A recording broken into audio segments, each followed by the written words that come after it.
여러분 주님 한 분만으로 만족하십니까? 네. 말로만? 말이라도, 말이라도 좋죠. 우리가 주님 한 분으로 만족한다고 고백하면서 말이라도 하니까 좋은데 사실은 주님 한 분으로 만족 못 하잖아요. 이것도 있어야 되고 저것도 있어야 되고 막 비교하면서 하나님 나는 왜 이거 없어요? 왜 이건 나는 없어요? 왜 안 줘요? 왜 줄 것 같으면서 안 줘요? 하나님 말씀하셨잖아요. 이러면서 우리가 여러 가지 것으로 이렇게 하나님 앞에 하소연하기도 하고, 왜 내게는 건강이 부족합니까? 왜 내게는 이렇게 돈이 없습니까? 왜 우리 집안에는 이처럼 어려워야 되죠? 이러면서 하나님 앞에 늘 하소연할 때가 많은데 주님 한 분으로 만족하는 사람이 있어요. 그러면서 우리 보고 너희도 나로 인하여 만족하는 사람이 되어라 라고 말씀하시고, 또 그 한 분, 주님 한 분으로 만족한 삶이 어떤 삶인가 우리에게 정확하게 보여주면서, 그러면서 내가 이러면서도 나는 주님이면 다다, 주님이면 다다. 그러니 나와 같이 신앙생활하는 여러분도 주님 한 분만으로 만족하면서 기뻐하기를 원합니다 라고 말하고 있죠. 우리 주님 한 분으로 만족하고 기뻐하는 우리 모두 되길 원합니다. 이런 비교의식이 많잖아요. 저와 여러분은 늘 열등감 내지는 우월감에 사로잡혀야만 직성이 풀리는 거예요. 내가 너보다 낫다라고 하는 이 우월감, 이 우월감이 심한 사람은 열등감이 심합니다.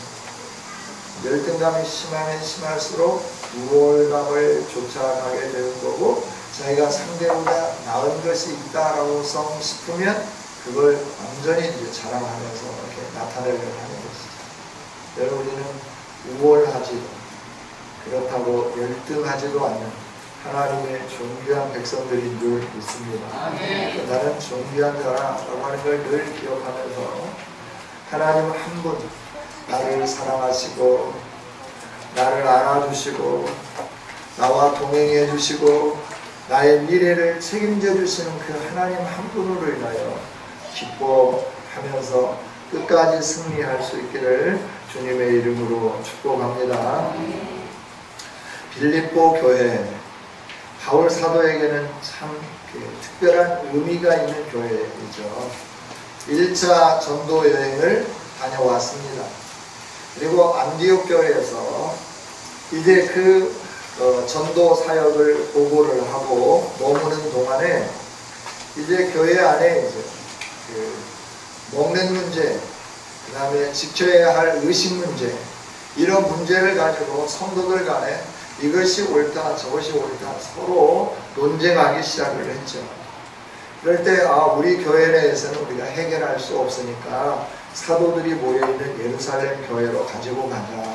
그래서 예루살렘 교회에 편지를 쓰고 거기에 그 문제를 가지고 바울 사도와 함께 몇몇 사람들이 이제 예루살렘에 가죠. 예루살렘에 가서 믿는 신자로서 삶, 그 구체적인 삶, 우리가 구약적인 삶을 다 지켜야 되고 유대인들처럼 살아야 되느냐, 아니면 예수 그리스도 안에서 우리가 살아야 할 삶이 어떤 거냐, 이 부분에 대해서 이제 예루살렘 교회가 논의를 하기 시작하죠. 그러면서 그리스도 예수 안에서 구원받은 자들에게는 구원받은 사람답게 사는 삶, 이 삶만 영위하도록 하고 구약의 얽매여 있는 모든 의식들에 대해서는 자유를 주자. 그래서 결정을 하고 그 결정을 가지고 돌아오죠. 돌아올 때 바울에게 예루살렘 교회에서 또 이렇게 사람을 붙여서 파송을 하는데 그 신라라고 하는 사람을 보내주죠. 그래서 그 사실을 안디옥 교회에 보고하고, 그러고 난 다음에 다시 선교 준비를 하고 2차 선교 여행을 떠납니다. 2차 선교 여행을 떠날 때는 처음에 같이 했던 바나바와는 결별을 하죠. 그래서 바나바는 다른 쪽으로 가서 열심히 복음을 증거하고 있었고, 그리고 바울과 실라는 또 새로운 팀이 되어가지고 아시아 지역으로 가서 복음을 증거하려고 하는데 가는 길마다 하나님이 막으시는 거예요. 하나님이 막으시니까 왜 그럴까? 그래서 이리저리 궁리하고 이곳으로 저곳으로 옮겨가는데 계속 예수의 영, 성령님이 그들의 걸음을 막으시는 거죠. 그러는 중에 그가 드로아 지역에 머물러 있을 때 하나님으로부터 환상을 보는 거예요. 그날 밤에. 그 환상은 뭐냐 그러면 드로아 지역에서 이렇게 머물러 있는 그 바울에게 마게도니아 사람이 손짓하면서 건너와 우리를 도와주세요. 이 환상을 보고 그 다음날 아침에 전도 일행 팀에게 말을 하는 거죠. 어제 저녁에 내가 기도하면서 잠을 잤는데 하나님이 나에게 이런 환상을 보여주셨어요. 마게도니아인 한 사람이 우리를 향하여 손짓하면서 건너와 도와달라고 해요. 그러니까 모두가 다 박수를 치면서 그게 하나님의 뜻이다. 가자. 그래서 그 마게도니아 지역으로 배 타고 가서 처음 도착한 곳이 빌립보라고 하는 지역입니다. 이 빌립보에 가서 보니까 여러 가지가 환경이 낯설죠. 아시아의 환경이 아닌 유럽의 환경이기 때문에 많이 낯설죠. 낯선 그 가운데에서 복음을 증거하기 위해서 며칠을 궁리를 하죠. 어떻게 내가 복음을 전할 수 있을까? 궁리하고 어떻게 복음을 전할 수 있는 길을 찾을까 하다가 안식일이 되어서 강가에 가봤어요. 유대인들은 회당이 없으면 주로 강가에 모여서 기도하고 하나님을 찬양했어요. 언제부터일까요? 포로기 때부터 그런 일을 행했죠. 우리가 에스겔서를 보면 그런 말씀이 나오잖아요. 강가에 모여서 수금을 걸어놓고 하나님을 예배하고 하나님 앞에 기도하잖아요. 이 역사적인 전통이 유대에 사는 사람들, 그 유대에 살면서 성전이 있는 사람들은 성전에서 하나님을 찬양하고 또 그 이후에 유대의 그 예루살렘에 머물러 있지 않지만 유대인들이 그래도 뭔가 자리를 잡고 사는 동네는 회당들이 있었어요. 그 회당에서 안식일마다 모여서 예배하는 일들이 있어서 유대인들을 만나기도 좋고 유대인들에게 이렇게 복음 증거하기도 좋았는데 빌립보 지역은 그런 게 없는 거예요. 강가를 갔는데 우연히 여인들이 찬양하는 모습을 발견하게 되죠. 거기에서 바울 사도가 복음을 전도했습니다. 처음 결신자가 사색 옷감을 파는 여인입니다. 이 여인이 예수님을 믿으면서 바울 사도 일행을 영접해 주는 거예요. 이 지역에서 전도하는 동안 우리가 모든 걸 다 공개하겠습니다. 우리 집에 머무십시다. 그래서 전도팀들을 데리고 가서 이 루디아가 공개하고 필요한 것들을 공급해 주는 거예요. 이 사색 옷감은 굉장히 고급스러운 옷감입니다. 그러니까 이 옷감 장사를 했다고 하니까 경제적으로도 굉장히 부유한 여인이었을 거다라고 생각을 하죠. 그러면서 시간이 지나고 첫 신자가 있고 난 다음 그 다음에 더 이상 결신자가 생기지 않는데 섬치는 여종을 고쳐줬다고 하는 애매한 누명 때문에 그가 매를 맞고 감옥에 가게 되죠. 산송 중에 옥문이 열리고 착고가 풀어지고 그래서 간수와 그 가족 모두가 다 또 예수님 믿고 세례받는 역사가 일어나게 되는 거죠. 그러고 난 다음에 빌립보에서 쫓겨나게 되는 거예요. 그래서 빌립보서의 복음, 빌립보 지역에서 복음은 자색 옷감을 파는 여인의 결심과 그 가족의 결심과 그리고 간수와 그 가족의 이 결심과 그리고 그들의 도움으로 그 지역에서 복음을 증거하고 또 그 지역을 떠나 다른 곳으로 갈 때 그들이 도와준 그 기억 속에서 빌립보의 교회가 세워졌고 또 바울 사도는 나와서 다른 곳에서 복음을 증거하게 되었다는 거죠. 그러니까 빌립보 그 지역은 얼마나 유럽의 첫 관문이고 아시아가 아닌 새로운 지역에서 처음 세워진 교회이기 때문에 바울 사도는 늘 기억하고 있었을 것이고 빌립보 교회에 대해서 많은 관심을 가지고 있었을 거다 하는 거죠. 그런데 빌립보 교회 안에 문제가 일어나기 시작했어요. 아니, 빌립보 교회뿐만 아니라 그 당시에 여러 지역의 교회들마다 문제들이 발생하기 시작했다는 말이에요. 로마에 세워진 교회에도 그리스도인들이 핍박을 받고 죽어져 가게 되었고, 각 지역마다 교회들에게 핍박이 있었고 어려움이 있었다는 거죠.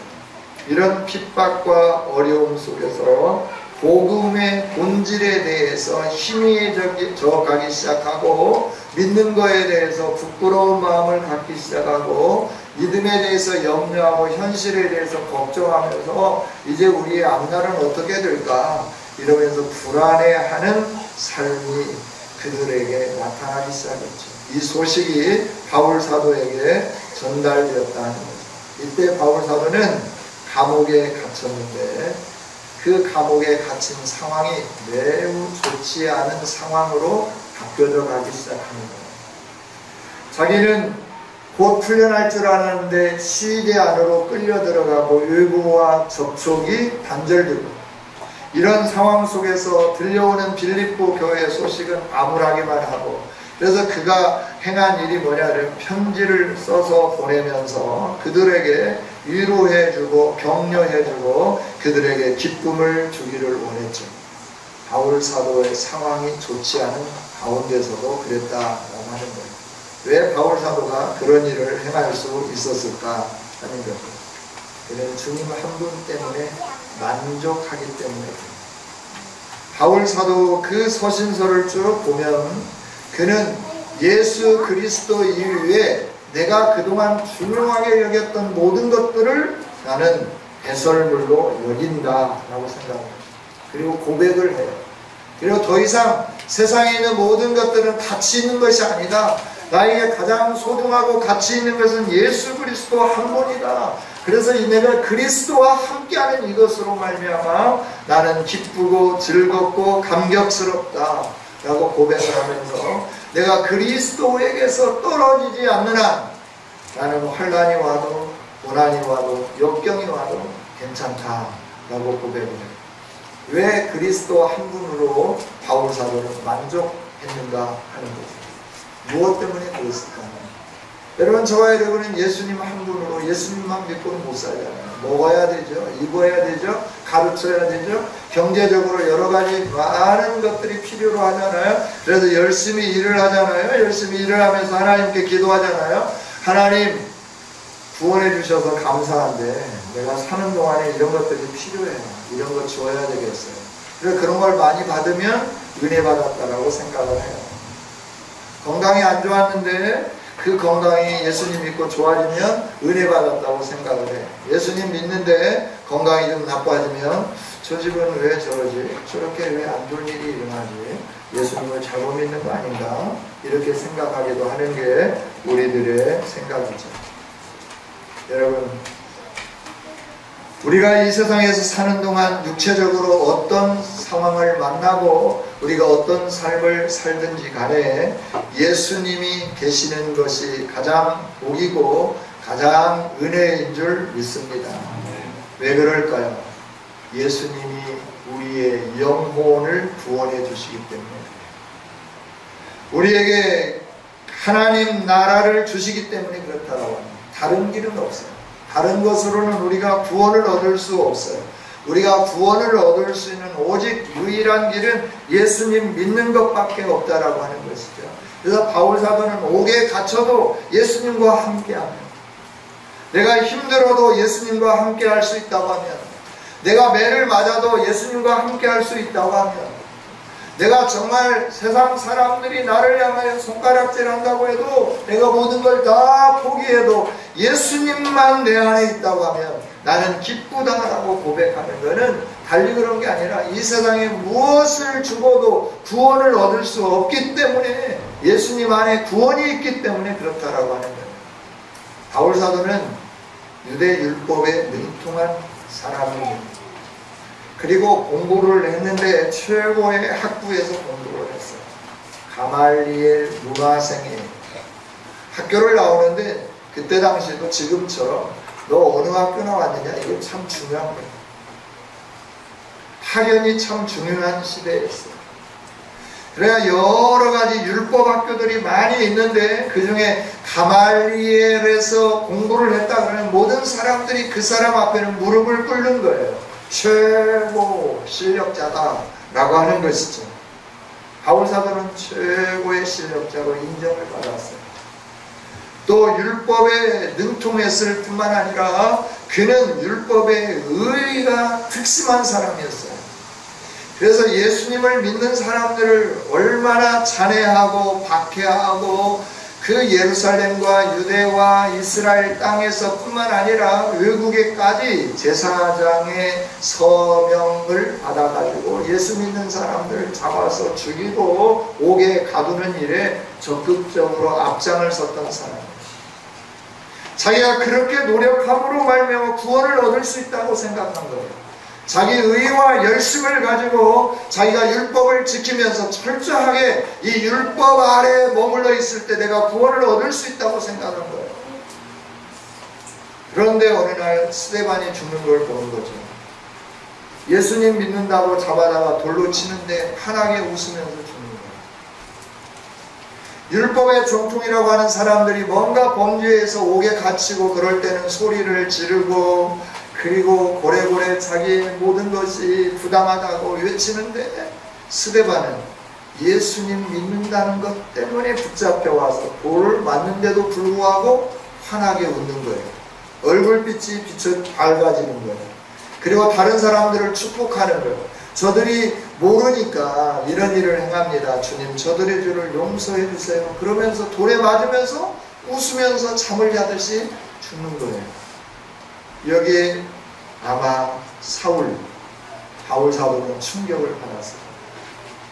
아니 예수 그 인간이 누구인가?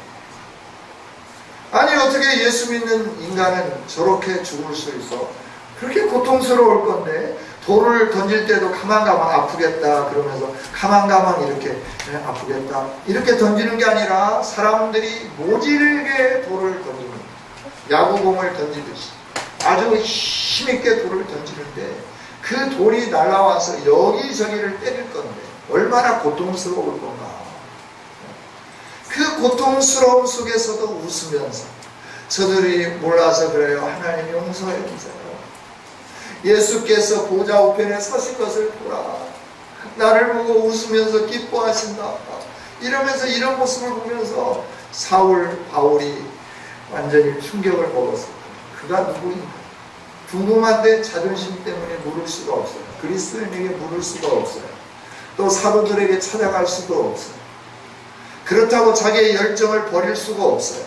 그래서 그는 그 열정을 가지고 더 열심히 내가 구원을 향하여 달려가야지 다메섹에 가는데 하나님이 그를 사랑하셔서 정오의 빛보다도 더 빛난 영광의 빛으로 그를 만나 주셨습니다. 그러고 난 다음에 구원은 내 노력이 아니라 그리스도께서 내 죄를 십자가에서 다 사해 주신 이 사실을 믿음으로 나에게 주어지는 것이다 라고 하는 걸 깨닫게 되는 거죠. 율법의 허무함을 깨닫게 되는 거예요. 그리스도 안에 믿음으로 말미암아 우리의 영혼이 새로워진다고 하는 것과 영원한 세계에 들어갈 수 있다고 하는 것을 알게 되는 거예요. 믿음으로 이루어진다고 하는 것을 저 아브라함으로부터 시작해서 자기가 알고 있는 율법의 그 전통 파노라마처럼 지나가면서 믿음으로 구원을 얻는다고 하는 사실을 알게 되는 거죠. 그리고 예수님을 위해서 자기가 생명을 드리게 되는 거죠. 여러분 구원은 다른 길로 되는 게 아닙니다. 율법의 의도 아닙니다. 율법을 많이 아는 것도 아닙니다. 우리가 많은 그 선한 행동을 함으로 말미암아 우리가 구원을 받는 거 아닙니다. 구원은 오직 예수 그리스도가 우리의 죄를 짊어지시고 십자가에 죽으신 대속 제물 되신 희생양이신 예수님을 믿음으로만 구원을 얻게 되는 줄 믿습니다. 그래서 예수님 한 분으로 만족하는 겁니다. 우리가 이 세상에 사는데 나그네처럼 산다라고 성경은 말을 해요. 그리고 우리의 인생의 모든 것들이 안개와 같다고 얘기해요. 잠깐이다라고 하는 겁니다. 잠깐의 인생을 살아가면서 우리는 이 세상에 화려함을 추구하면서 살아가는 거예요. 우리 영혼의 미래와는 전혀 상관이 없는 오늘의 화려함, 오늘의 여유로움, 오늘의 그 다른 사람에게 자랑할 것들, 이런 것들을 바라다 보면서 우리가 살아가고 있다라고 하는 거죠. 그러나 예수님 안에 있는 사람들에게는 영원히 보장이 되어 있어요.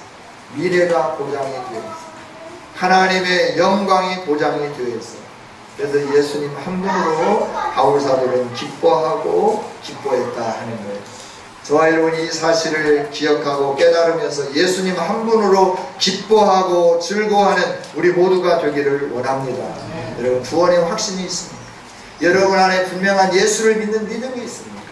이 세상에 아무 것이 없어도 내 미래가 보장된 이 사실로 인하여 기뻐하고 감사할 수 있는 저와 여러분이 되어지기를 원합니다.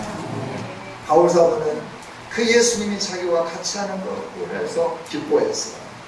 그러면서 뭐라고 고백을 하느냐 그러면, 내가 시대 안으로 끌려들어가.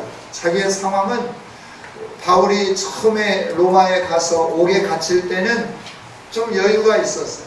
새 집을 얻어서 살 수 있도록 했고, 가택연금 정도, 그리고 또 이렇게 로마시에서 너는 이 지역을 벗어나지 못한다. 이 범주 내에서는 네 마음껏 돌아다니면서 네가 하고 싶은 거 하고 친구들도 만나고 음식도 먹고 네가 마음껏 이 범주 내에서는 자유를 주겠다. 그래서 그 범주 내에서 활동할 수 있도록 죄인이지만 그 정도의 그 아량이 베풀어졌어. 그런데 지금 이 상황은 어떤 상황이냐? 그 자유도 박탈됐어요. 그리고 시위대 뜰 안으로 끌려 들어갔어요. 바울 사도가 그 안에서 시위대 뜰 안에 잡혀 들어갔을 때 심정은 어떠했을까? 주변에 있는 성도들의 마음은 어떠했을까? 하나님이 살아계실까? 우리의 기도를 듣는 것일까? 왜 하나님이 우리의 기도를 들으신다고 하면 바울 사도를 놓아줘야지. 그래서 우리의 기쁨이 되어야 될 거 아니야.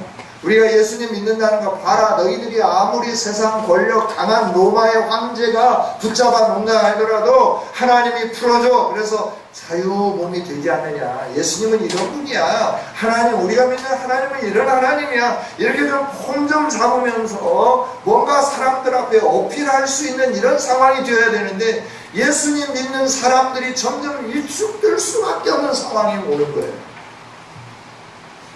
시장마다 조합이 형성되면서 예수 믿는 사람들은 물건도 살 수 없고 물건도 팔 수 없고, 정말 그러니 점점 변방으로 몰려가고 일박지에서 살아야 되고 쓰레기통 뒤지면서 살아야 되고 쓰레기통에서 나오는 거 가지고 먹고 거기서 나오는 걸 가지고 입어야 되고 그런 삶을 사는, 아주 어떻게 보면 비참하고 처참한 삶을 사는 게 그리스도인들의 당시의 상황이었다라고 합니다.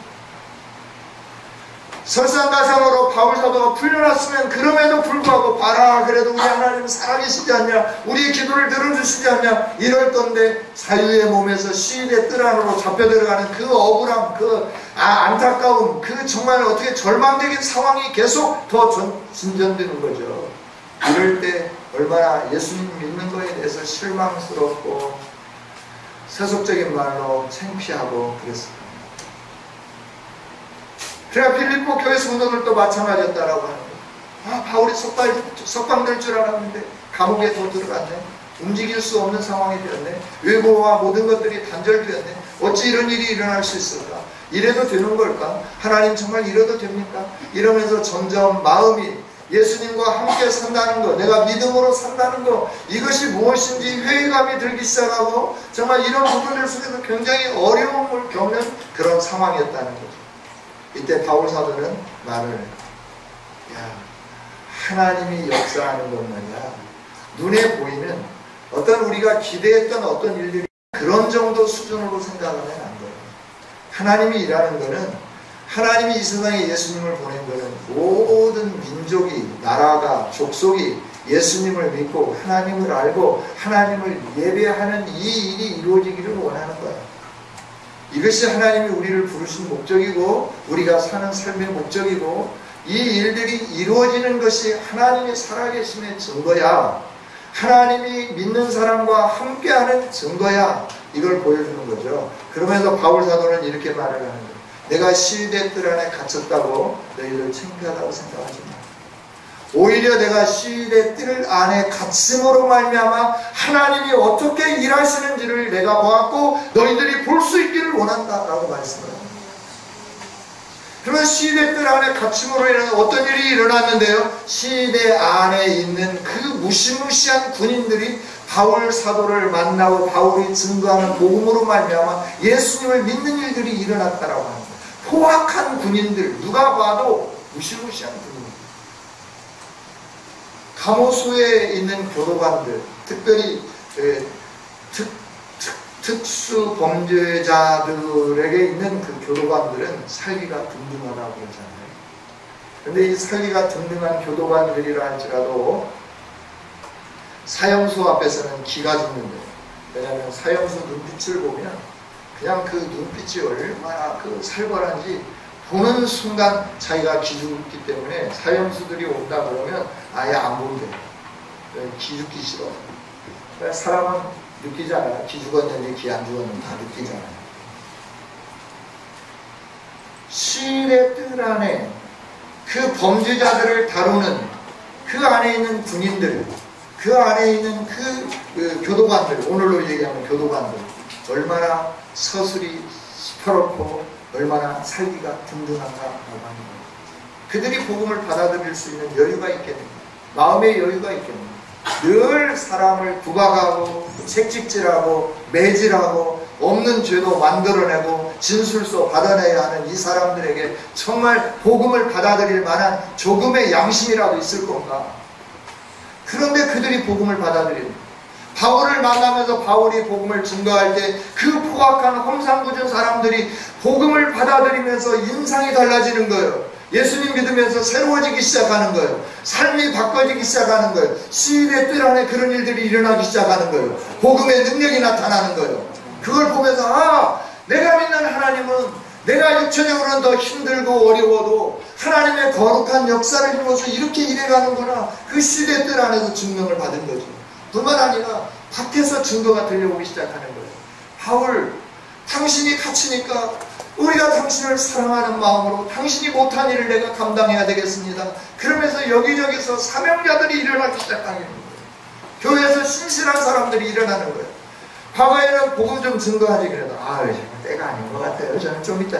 그런데 어느 순간인가 그런 사람들이 일어나기 시작하면서 힘을 얻고 능력을 가지고 그리고 모든 사람들 앞에 담대하게 복음을 증거하기 시작하는 거예요. 자기가 그리스도인이라고 하는 게 나타나 보여지기 시작하면 당시의 상황, 사회 구조상 먹고 살기 힘들고 출세할 수 없고 갖고 있는 직업도 빼앗겨야 되고 멀리 쫓겨나야 되고 그래서 카타콤 동굴에 들어가야 하는 신세임에도 불구하고 여기저기서 내가 그리스도를 믿는 사람이야, 내가 그리스도인이야, 내가 그리스도인이야, 내가 바울의 제자야 이러면서 일어나는 사람들이 많이 일어나서 자기가 복음을 증거할 때보다도 더 많은 지역에서 더 많은 사람들이 더 열정적으로 복음을 증거하는 이 일들이 나타나더라라고 하는 거예요. 뿐만 아니라 또 어떤 일이 있었냐면 바울과 경쟁 관계에 있는 사람들이 있었다라고 하는 거예요. 바울을 시기하는 사람들이 있었어요. 바울, 너만 사도냐? 우리도 복음을 들고 예수님을 증거하는데 너는 가는 데마다 박수 받고 인정해주고 사람들이 너 전도한 교회 딱 가기 시작하면 사람들이 바울 바울 그러는데 우리가 가면 뭐 냉수 한 그릇 주라고 해도 잘 주지도 않고 너만 뭐 사도냐? 우리도 사도인데 그러면서 바울과 경쟁관계, 바울을 시기하는 사람, 어떻게 하면 내가 바울을 좀 이겨볼까? 내가 바울을 좀 내가 어떻게 너보다 내가 낫다라고 하는 것을 증명해 보일까 하는 사람들도 개중에 있었다고 하는 거죠. 같이 예수님 믿지만. 그런데 그들도 또 막 열심을 내기 시작하는 거예요. 열심을 내는 건 뭐냐 그러면 바울을 이길 수 있는 절호의 찬스라고 하는 거예요. 바울도 감옥에서 겉해가지고 꼼짝 못하고 있지. 나는 자유로운 몸이야. 그러니까 이때 내가 너가 복음을 증거한 것보다 더 열심히 복음을 증거해서 내 이름도 교회 안에 남길 거야. 나도 너처럼 유명한 사람이 될 거야. 그래서 시기하고 또 그와 이렇게 경쟁하는 그런 과정 속에서 복음을 열심히 증거하는 사람들이 막 늘어나기 시작합니다. 그러니까 복음이 막 증거되기 시작합니다. 아시아에서도 복음이 증거하고 사방한 데도 복음이 증거되기 시작하는 거예요. 이걸 보면서 바울 사도는 알아. 하나님이 살아계시고 하나님의 능력이 나타나고 있잖아요. 그게 복음의 역사가 진전되어져 가는 거다. 시대들 안에서 그 불량한 사람들이 예수님 믿고 순해지고 그 직업을 내려놓고 예수님을 위하여 헌신한 일들이 지금 나와 함께 있는 이 감옥 안에서 일어나고 있다. 너희들도 보다시피 세상에서도 이런 일들이 일어나고 있지 않느냐? 나를 사랑하는 사람이 나를 위해 열심히 복음을 증거한다는 것도 이해가 된다.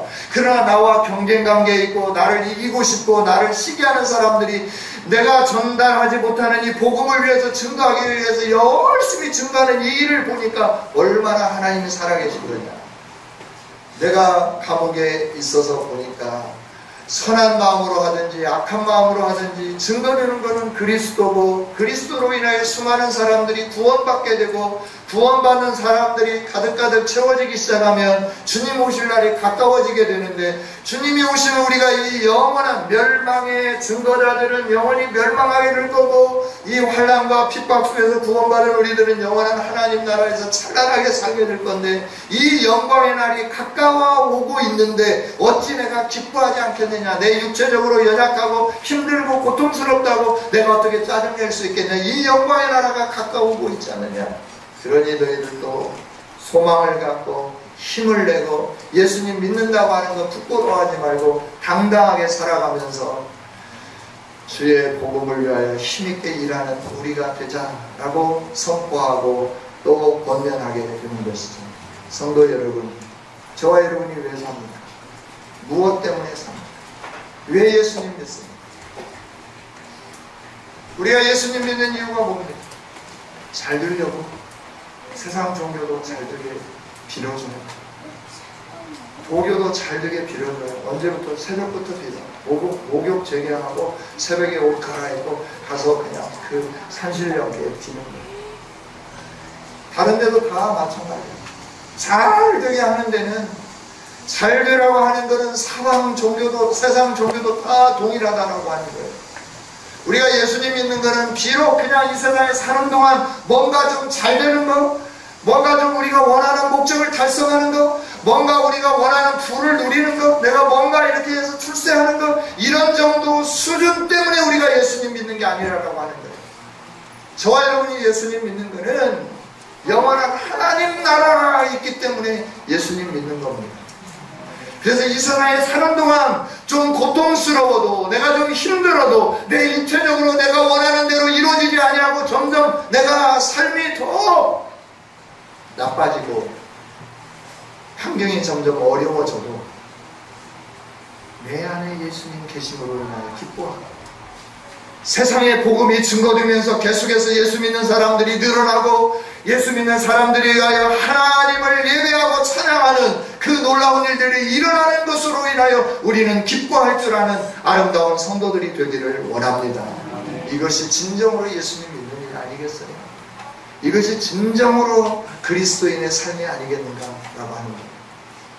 하나님은 저와 여러분을 위하여 독생자를 아낌없이 내어주셨습니다. 왜? 하나님과 깨어진 관계를 회복시키고 하나님과 함께 영원토록 살게 하기 위해서 그렇습니다. 이 일은 세상에 무엇으로도 해결할 수 없는 일입니다. 그러나 예수님으로 인하여 우리에게 이 일이 이루어졌습니다. 따라서 우리가 예수님과 함께 한다고 합니다. 예수님이 나와 같이 한다고 하는 것, 이것보다도 더 기쁜 일이 어디 있는가? 이것보다도 더 행복한 게 무엇이 있느냐? 우리가 좀 더 눈을 넓게 열어서 영적인 시야가 밝아지기를 원합니다. 볼 수 있는 우리가 되기를 원합니다. 구원의 감격을 보십시오. 구원의 기쁨을 보십시오. 그리고 이 세상 가운데 여호와의 영광이 가득 채워질 그날을 바라다 보십시오.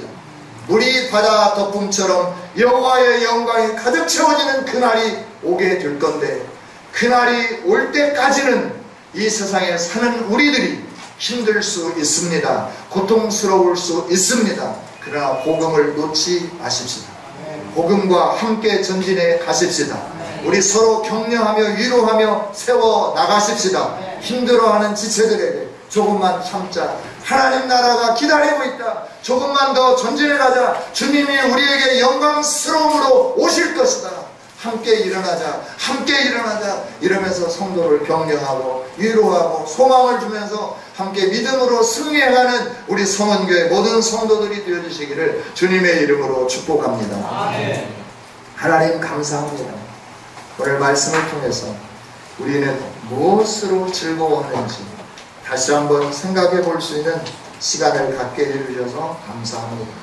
썩어질 것, 불타없을 것, 아무것도 소용이 없는, 하나님 나라에서는 전혀 소용이 없는 이것들로 인하여 기뻐하는 우리가 아니라 영원토록 하나님 나라에서 하나님이 주시는 멸류관 가지고 기쁨으로 노래할 수 있도록 하는 예수 그리스도 한 분으로 만족하며 이분 때문에 즐거워하는 우리가 되게 하여 주시옵소서. 이분 앞에 머물러 서기를 원하고 이분과 함께 예배하기를 원하고 이분과 함께 동행하기를 원하는 우리 성은교회 모든 성도들이 되어지게 하여 주시옵소서. 감사합니다. 찬양합니다. 우리를 반드시 구원하실 주님, 이 세상에서 우리가 사나 죽으나 예수님 때문에 감사하고 찬양하는 교회요 성도로 세워 주옵소서. 예수님 이름으로 기도하옵나이다. 아멘.